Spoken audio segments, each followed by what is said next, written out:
82% од потребите на регулираниот пазар. Ова е максимумот на домашното производство, кое во моментов го испорачува ЕСМ, а останатите ги дополнува со купување од слободниот пазар по цена од 215 евра за мегават час. Иако беше најавено и ветувано дека ќе се покрие 100% од потребите и дека сите производствени погони ќе работат со полна пареја во текот на грејната сезона, во моментов состојбата е далеку од најавената. Термоелектраната Осломе од вчера е исклучена од мрежата поради ремонт, кој треба да заврши до крајот на месецов, и во тој период ќе се трупаат залихите на јаглен, кои во моментов се 10.000 тони, за да се достигне, како што очекуваат од ЕСМ, бројката од 100.000 тони, со што ќе се обезбеди непречен производствен процес. Она што загрижува е дефектот на генераторот во ТЕЦ Неготино, кој се испостави дека е далеку потежок од очекуваното, а се должи пред се на старата опрема, која одамна требаше да биде заменета.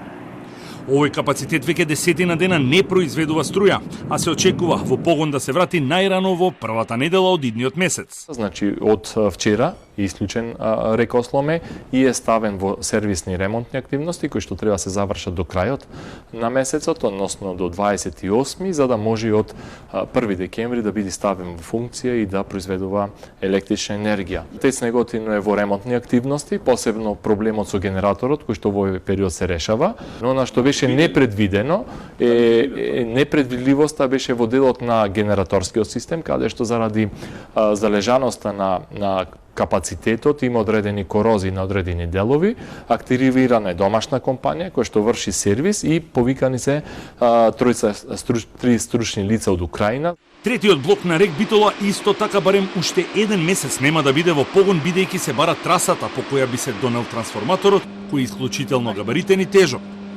Во моментов се договара транспорт до пристаништето во Солун и оттаму со специјални возила до РЕК Битола.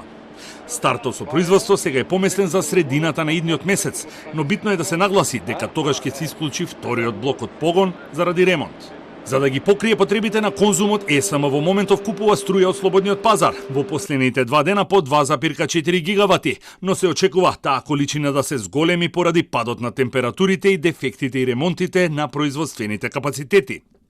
Она што е јасно е дека струјата за граѓаните од 1 јануари ќе поскапи поради 12.000 компании, меѓу кои има големи потрошувачи кои генерираат сериозни профити, а со изигрување на законите се префрлија од слободниот на регулиран пазар. Пред месец, може би повеќе, кажав дека ако вака со ова темпо продолжиме, на преминување на одредени институции или јавни предпријатии или општини од слободниот на регулираниот пазар, па и приватни компании, голем дел, може би најголем дел се приватни компании, тоа ќе го отежни планот за производството и цената која што треба да се предвиди за периодот од 1 јануари до 36 следната година. Пресметките во крајот на декември ќе покажат колку овие субјекти влијале, сметам дека ќе влијат, меѓутоа не знам во кој процент. И по една недела откако е откриен скандалот со фирмите шемаџи, ниту една надлежна државна институција не се одзва и не ја објави листата со 12.000 компании кои сега трошат струја наменета исклучиво за домакинствата.